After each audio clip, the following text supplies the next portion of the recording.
India says a trade framework with Washington is ready. But ready is not signed. And a temporary 10% US tariff on Indian goods is set to lapse on the 24th of July, with no deal yet on paper. What happens after that date is Washington's call. To make sense of the moment, separate two layers of tariff. The first is the standard schedule the US applies to most partners, its most favored nation rates. The second is a temporary 10% levy stacked on top. It is that 10%, not the whole tariff, that expires on the 24th.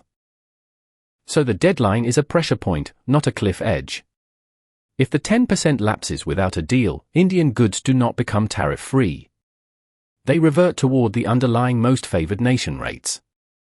That distinction is why New Delhi is negotiating to the terms, not to the calendar. And this is what India is really bargaining for. Not just a deal, but terms better than competing Asian exporters, Bangladesh, Vietnam, and others, who fight India head-to-head in garments, footwear, and electronics. A few points of relative advantage is worth more than an early handshake. The stakes are concrete. The United States was India's single largest export destination last quarter, taking $25.47 billion of Indian goods.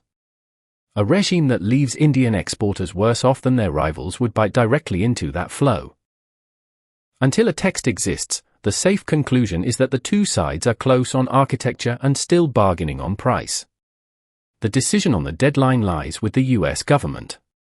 The full story is on the Indian account. Link in the description.